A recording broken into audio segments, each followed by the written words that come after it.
The greatest joy in life is becoming a parent.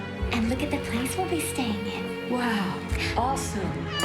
But not all children return the love. What makes a beautiful teenager a brutal killer? Love, hate, revenge, it's got it all. How a woman lives her fantasy at the ultimate price. The great pretense was that they were still alive. You look gorgeous, Tina. And why social standing is more important than mom. She knew she was going to die at the hands of her only daughter. These deadly women turn on those who nurtured them from birth. When they strike, they make themselves do-it-yourself orphans.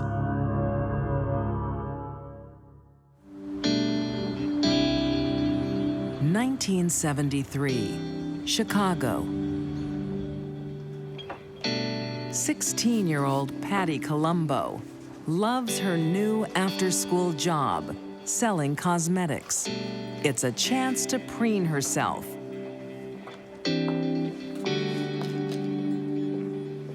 The customers can wait. Can I get some service, please? Sure, just a sec. She was always acting, she was always performing. Aren't I sexier than everybody else? Aren't I more attractive than everybody else? Patty.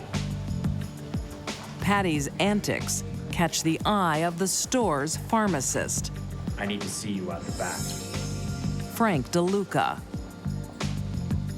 A married man, 20 years older than Patty. Am I in trouble? He doesn't discipline her. He seduces her. Though Frank was a married man with 5 children, he certainly didn't act it.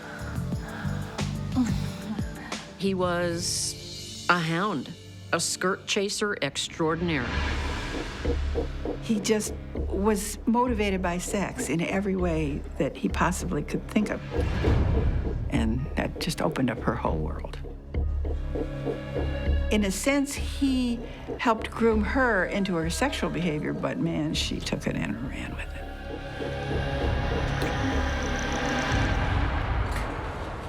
Hey, kiddo. Hey, Dad. It's good to see you helping your mom. Someone has to. Hey. Patty's parents, Mary and Frank Columbo, see a change in her behavior for the worse. Got a call from the school today. Patty's skipping classes again. But don't know the reason why. They didn't like anything about the way she was behaving. Why weren't you at school today? I was working, Dad. School is more important, Patty. You're throwing your life away. Her grades started to slip. She wasn't doing well in school. I'm learning way more from Frank than I ever did at school. Excuse me, little miss. We aren't finished yet. Yeah, we are. Patty was very narcissistic and felt, how dare anyone tell her how to live her life? Patty's been a handful from an early age. Look, Dad. What do we have here? It's very good, Princess. Work on that, okay? Look, Dad. Dad, look. I'm still going. Good, honey. Dad, look. For 6 years, Patty was the apple of her father's eye, the little princess. She ruled the household. And then her brother came along. Patty doesn't like sharing center stage with her younger brother, Michael. He'd come along and stolen her spotlight, and she didn't like it. Dad, look. Patty, stop!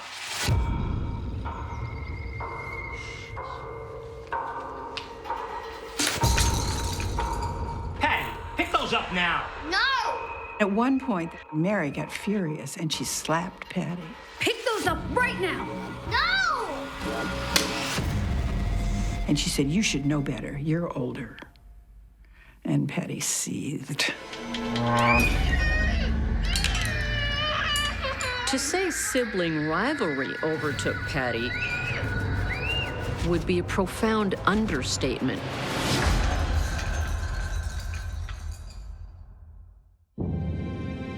By her teens, Patty no longer craves her parents' approval. She only cares about Frank's. She moved in with DeLuca and his wife and 5 children. Okay, great. Thank you so much, Marilyn. I really appreciate it. That's okay. Very welcome. His naive wife thinks she's helping a teenager in distress. I'm going to get the children. Middle-aged Frank is the cat that got the cream. He's married, he's got 5 kids. He brings Patty into his home and having sex with her.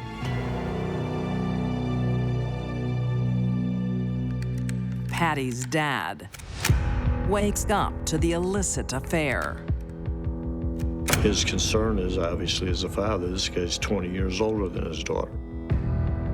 He was a man at the end of his rope.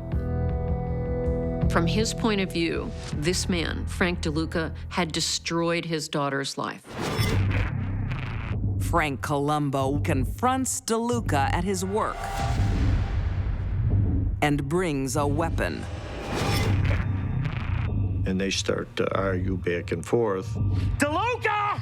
Whoa, whoa, whoa, whoa, whoa, whoa, whoa! Relax, man! Stay the hell away from my daughter! Put the gun down, Daddy! Put the gun down! Relax! Stay away! He was furious, saying, I'm gonna kill him, I'm gonna kill him, I'm just gonna kill him. Despite his rage, Dad is no killer. Frank Columbo butt strokes Frank DeLuca in the mouth with his rifle, and he knocks out his teeth. And the next time! This whole story is very Shakespearean. Love, hate, revenge, it's got it all. Shakespeare probably couldn't have written this.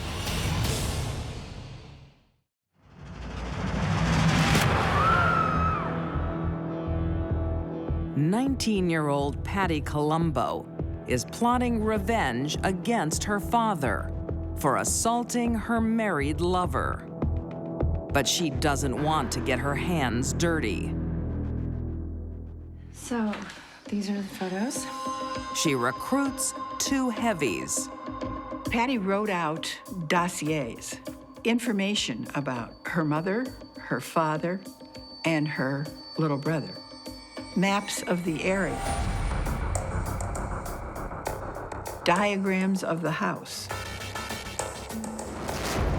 Patty can't pay them cash, but she has an offer they can't resist. Patty used her good looks and sex to get what she wanted from men. But then again, that's all she had. So, what's in it for us? She started putting out for these 2 guys, and they were having sex with her for some months.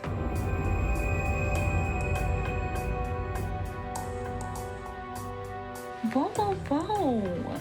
One at a time, fellas. And of course, they had no intention of murdering anybody. They just were getting sex. You have to do this. When Plan A doesn't work, Patty turns to her lover, Frank DeLuca. You want to kill her, Patty? DeLuca! He's reluctant until she reminds him of her father's violence. She used it as a psychological bludgeon. She kept telling him, he's gonna come back and next time he's gonna kill you. If you don't kill him, he's going to kill you. Patty talks of a future together, funded by her inheritance. Think of the inheritance. 250 grand. They would get all this money, and then he'd have a happy life. On the night of May 4th, 1976, Frank is ready to fulfill his teenage lover's desire. Maybe he had simply gone too far, and he just didn't turn back. He should have. A simple knock opens the door to hell.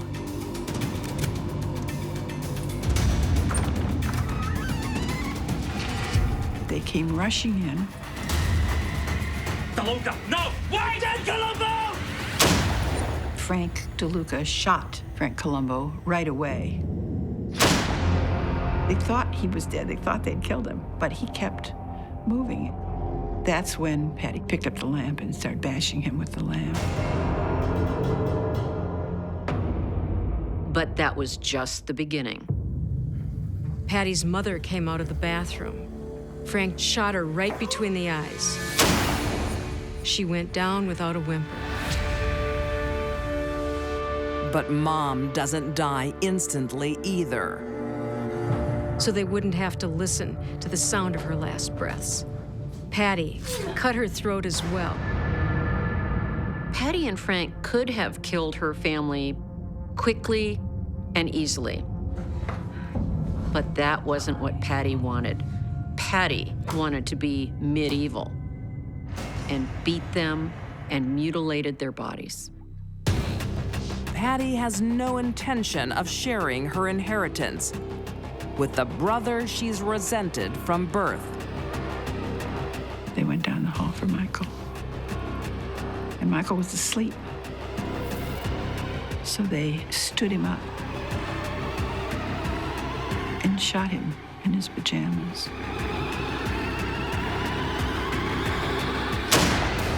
That wasn't enough, though.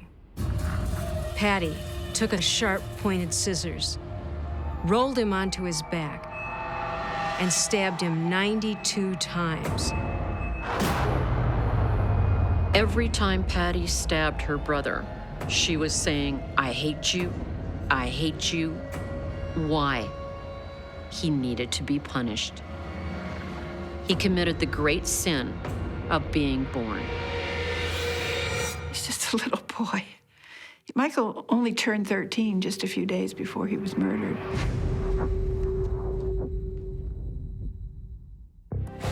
As the sole survivor in the family, Patty is again the center of attention and more than willing to help the police. I just want to find out who did this to my mom and my dad and my little baby brother.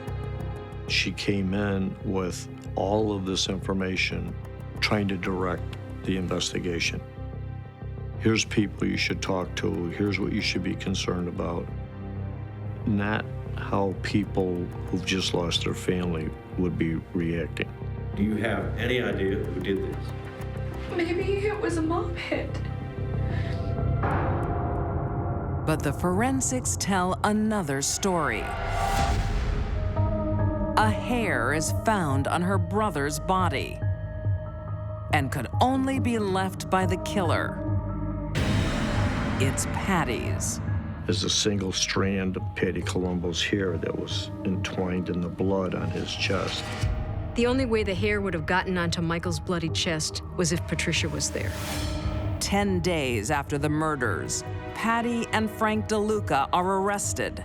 She was not anywhere near as smart as she thought she was. The lovers are tried together. In 1977, Frank DeLuca is found guilty of 3 counts of murder. He was the most banal, uninteresting person that you could imagine. He would have lived out a very mundane life, but he met her. He turned into this mass murderer. Patty Columbo is also convicted of murdering her mother, father, and little brother. The judge hands down sentences that fit the brutality. They were each sentenced to 200 to 300-year terms with another 50-year term for solicitation to murder. Frank probably would not have been involved in these murders, or any murder, had he not met Patty. Patty probably would have eventually killed her family, no matter who she was involved with. She had the face of an angel, but a heart of stone. From an early age, all that mattered to Patty was getting her own way. Patty had a DNA cocktail that, well, made her a psychopath. So running away or being mature about things wasn't the way to go. She wanted revenge, and she enjoyed it. This is a profoundly disturbing crime.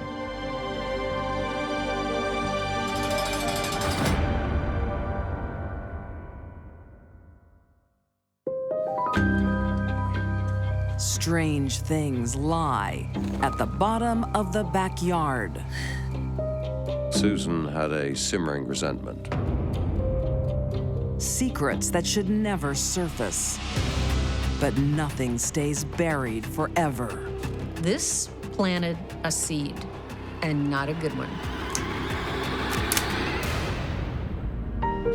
When Susan Edwards meets her husband, Christopher, she knows he's the one. They met through a dating agency. They were both kind of lonely hearts who found each other. They always appeared utterly inseparable. Thank you. Susan didn't have much of a life for herself. She lived for Christopher. From their modest home in London, England, they relived the golden age of Hollywood. They both collected memorabilia. Oh, it's better than I even hoped. Should be for the money. On their investments. Their joint passion for collecting autographs of famous film stars like Gary Cooper. Susan didn't just like movies, she was obsessed. Susan is so obsessed, she creates her own fantasy world where movie stars write her husband letters. Oh, from France. My favourite pen pal. Christopher had genuinely believed that he was the pen friend of the French film actor Gérard Depardieu. In truth, Susan pens the letters herself. She'd gone as far as buying a special franking machine which made the letters look as though they'd been posted in France. My dear friend Christopher, I hope this letter finds you in good health. That tells me her self-esteem, the way she saw herself and her worth, was in the basement. But if a celebrity was writing to her, wow, that raised her stock. And makes Christopher happy. Susan appears to have lived most of her life in a state of fantasy. She was clearly more happy living in than the real one. In the real world, Susan has problems with her parents, octogenarian William Wycherley and mother Patricia. You got a promotion yet? Afraid not. He's happy where he is. Yeah, at the bottom. William was very, very controlling and very domineering towards his daughter. He was resentful, I think, that he'd lost that control to another man. Well, what do you expect from a bloody dating agency? William? Her father didn't approve at all, but then again, I don't think her father would have approved of anyone. Because of Patricia's subservience to William, it impacted on the relationship she had with her mother as well. Things have been tense for a decade since Susan missed out on a windfall. When Susan was about 21, she inherited some money from her grandmother. All I'm asking for is the money Grandma left to me. But her parents spent it on a house and didn't give her the money later when they sold that house. That was years ago. I know it was, but it's my money and I want it back. Well, it's too late. It's all gone. Susan had a simmering resentment. Now, Susan can really do with the money. Susan and Christopher racked up enormous debt and got into financial trouble because of their obsession with acquiring memorabilia. Call them. Nothing is more important to Susan than Christopher and their collections. She wants a way to keep them both. Hello, Mum. She felt genuinely aggrieved, particularly at her father for the way that she feels that he mistreated her. Susan wants to kill 2 birds with 1 stone. We thought we might come up and see you. Susan Edwards' relationship with her parents, William and Patricia, is on the rocks. Time for bed. She felt very, very angered and bitter. On the night of May 3rd, 1998, she's going to stand up for herself, and husband Christopher is her willing helper. She, of the 2, was actually the stronger character. Christopher would do almost anything for her.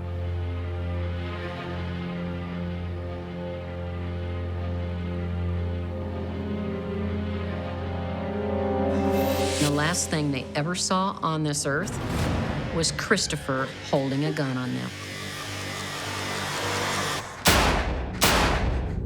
Christopher shot Susan's parents twice in the chest at quite close range.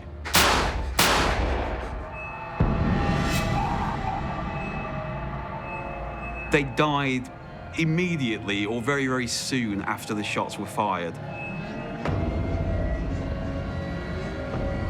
Susan hated her parents. They took advantage of her, and now they were gone. Susan has planned the perfect murder without even leaving the property. Christopher dug the grave just outside the rear door of the property. They weren't buried with any great dignity. Pop one in, pop the other in, fill it in. Go to the garden centre, buy some shrubs, plant it on top of this grave.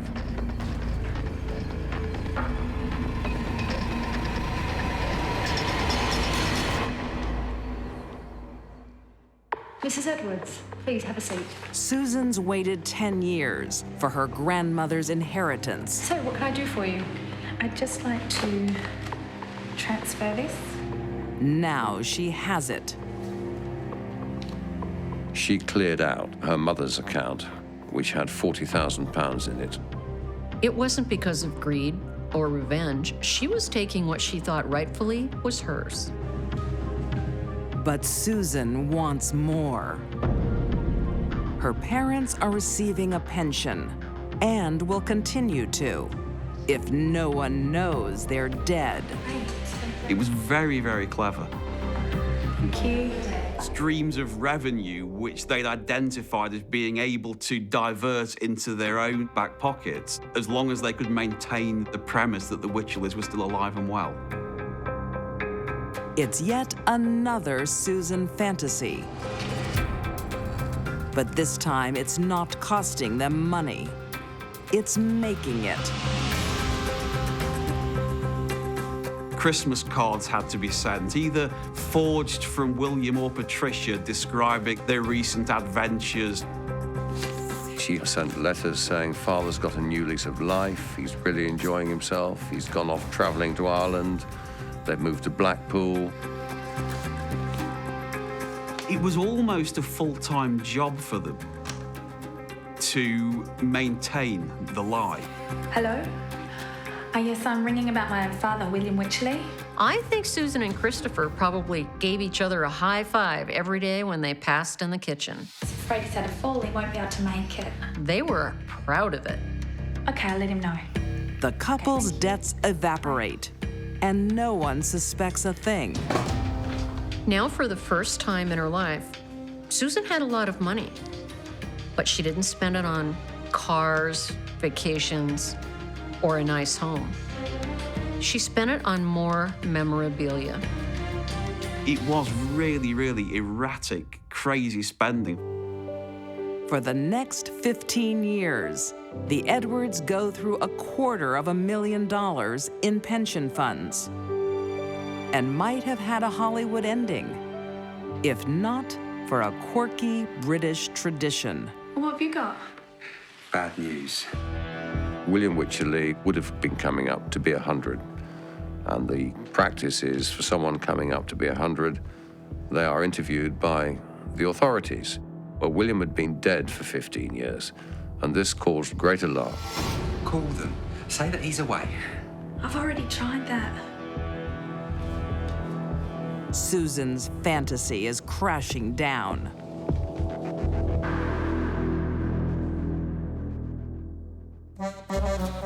They then fled to France, pretty much with the clothes that they stood up in and the memorabilia, which was obviously so important to them that they couldn't leave it behind them. For a year, they hide out abroad, but without an income. They're broke and scavenging.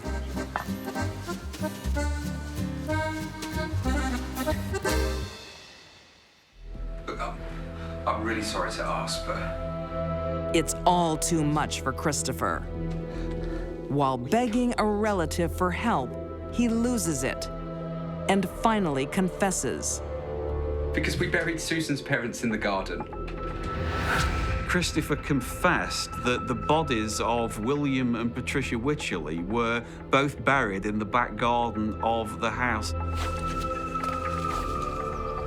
It's now a matter of time before the law catches up to them.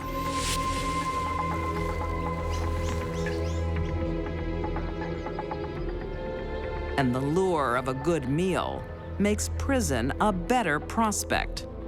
Susan and Christopher were unusual criminals all the way around.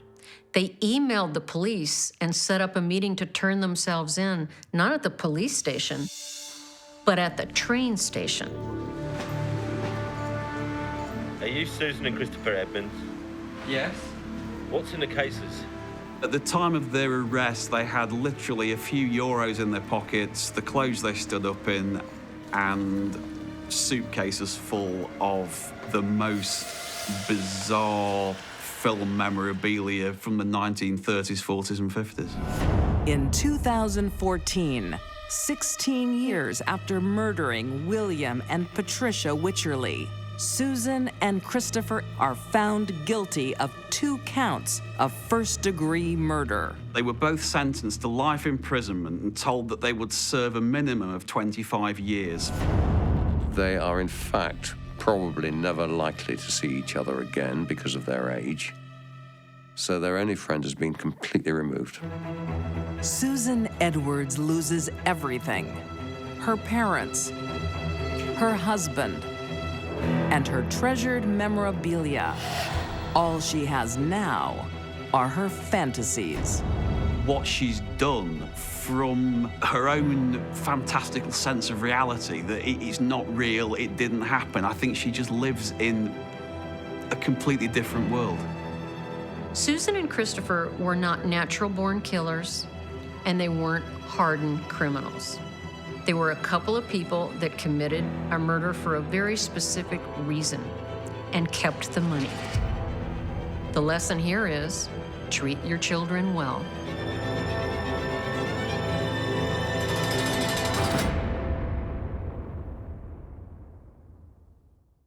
Garment number 3 in my holiday range. Next, when possessions and status are all that matter, They had parties, they did vacation. It was expensive. everything else can be sacrificed. If she wasn't going to get what she was asking for, this is what it was going to come down to. There was a lot of time there to go, you know what, I'm not going to do this. But she didn't. Guess what? We can rent jet skis. Wow, awesome. It's going to be an exciting summer for the Lunney family.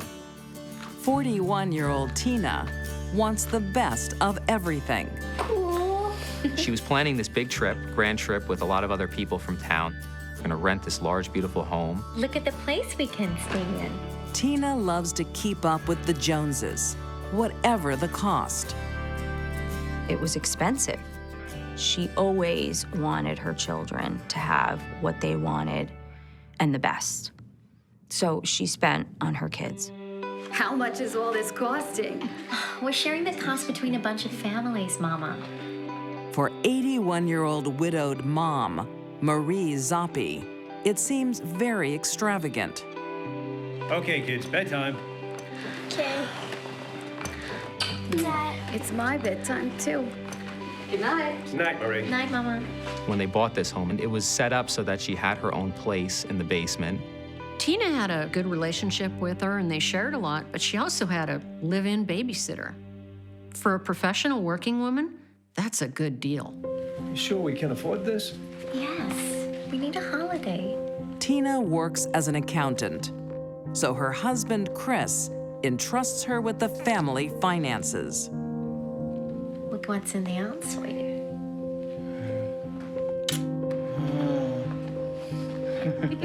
He thought he had the perfect life. Living in New Jersey, Tina mixes with a very well-to-do social set. Beautiful homes, swimming pools, one of the better school systems in the state. It's the kind of place you'd want to live in. Those were the people that she hung out with. Garment number 3 in my holiday range. You look gorgeous, Tina. They had parties, they did vacation. Does Chris know about this? I've got one more. I'll go and get changed. And she was right there with them. Garment number 4 in my holiday range.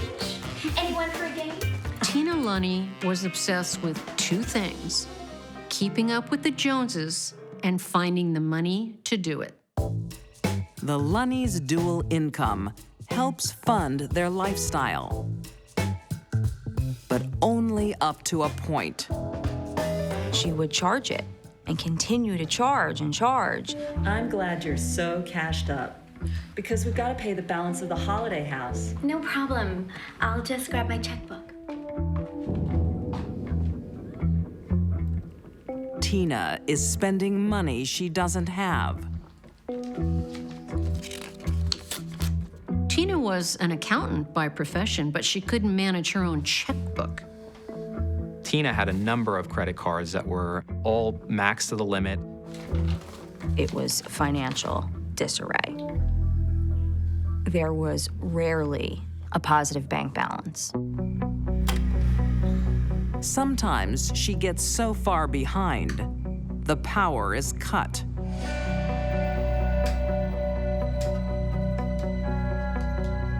Tina! Tina, what's happening? Rather than pay the electric bill, she'd rather spend the money on something fun. You okay, Mama? That was her value system. What's happening? Is it a blackout? I missed the payment. Why didn't you pay it? I'm out of money, Mama. There is one source of funds Tina can count on in an emergency. My checkbook's over there. Tina's mom received a pension from her deceased retired police officer husband. How much? $1,000. Can you loan me a little more? Tina took money frequently from her mom. This can't go on. No, of course not.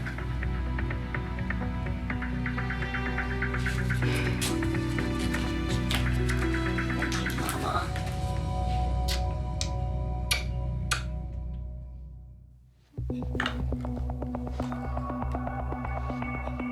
But in the summer of 1999, a big deposit is due on a fancy holiday house she's promised her friends. It's very quiet in here. She's basically mortified for anyone to find out that somehow she wasn't able to make her payment. Tina, I got a call from the realtor. Everything okay? Well, no. Your check. It bounced. What? There must be a mistake. I knew it. Her place in that social circle is being put in jeopardy because at some level, she felt like maybe they would think she didn't belong just because she couldn't pay for this trip. There's plenty of money in the account. I'm sure it was a problem with the bank. They would have all found out Tina was not about to let that happen. Tina needs money, fast. How'd you sleep, Mama? Not so good. My neck is really itchy. That's not good. This was it. She was under a deadline. The realtor is waiting for this money. I mean, it is minute by minute, tick, tick, tick. Maybe you just need to have a good rest today. Watch a little bit of television. Okay. Rest up. The wolves were out the door. Tina is about to show how much this holiday means to her. Whoa, so cool. Tina Lunney is battling two emotions. She is excited about the luxury holiday she's booked, but she can't pay for it. And the bank of Mom is closed. On July 22nd, 1999, Tina desperately needs another source of money and makes a decision. If she wasn't going to get what she was asking for, this is what it was going to come down to. See ya. Tina's desire to spend excessively and put out an image that was really not true was stronger than her desire to be a good daughter.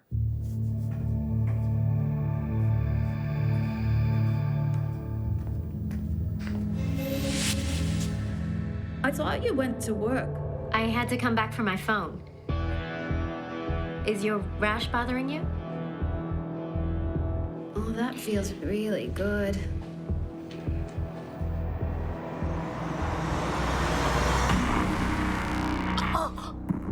Tina took a necktie that was her husband's, and she actually used that to strangle her own mother, which is really what made it so graphic and so personal. Marie was grasping and trying to stop it. At one point, she realizes what she's doing and says, "Oh my God," and lets go for a moment. And lets her mother gasp for air. But despite that, then decides to again tighten that tie.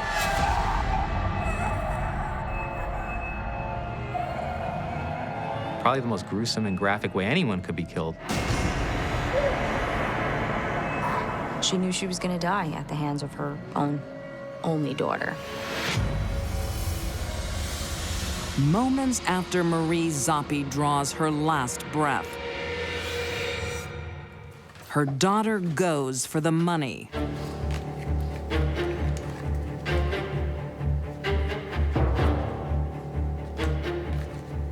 After the murder, Tina immediately proceeded to make payments right away on all sorts of accounts where she was delinquent.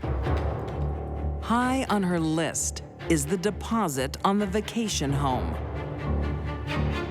So her friends would never know. To actually do all of these payments, knowing that her mother is dead, just shows how calculated she was.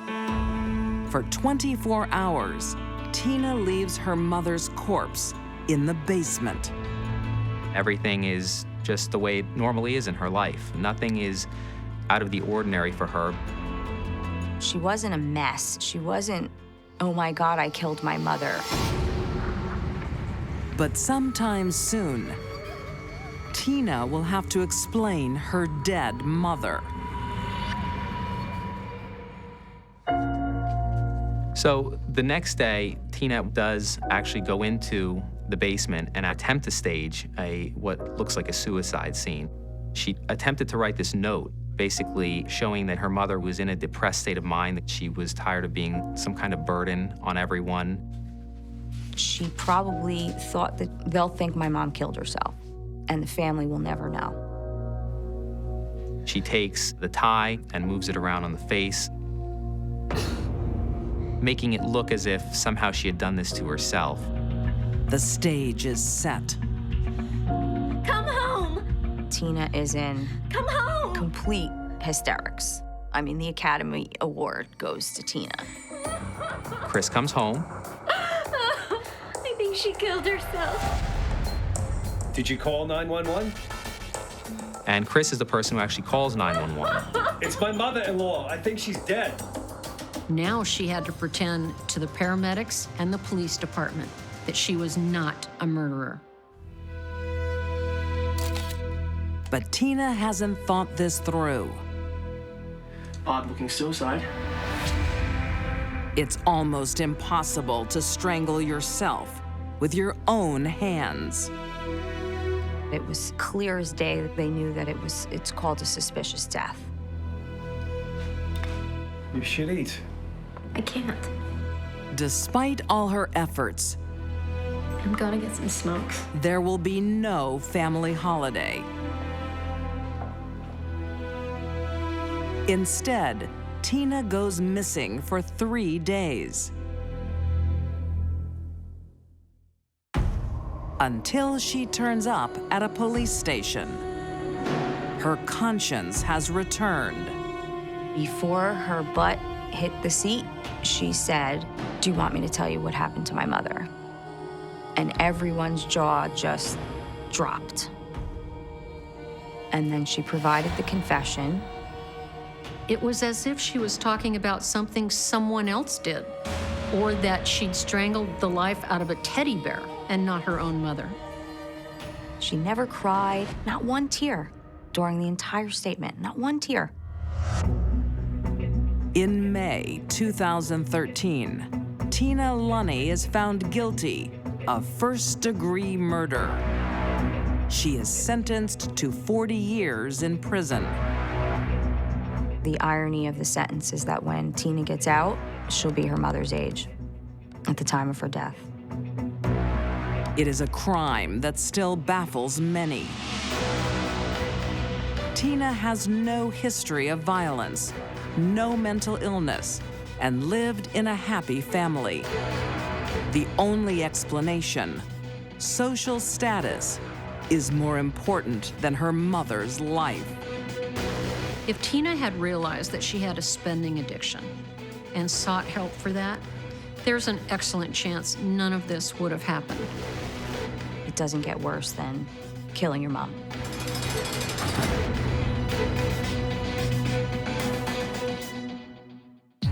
These deadly women turned on those who loved them most. Patty Columbo eliminated her family to be #1. Susan Edwards sacrificed her parents to pay for her fantasies. And keeping up with the Joneses drove Tina Lunney to take her mother's life. Once cherished daughters, by their own hands, they became DIY orphans.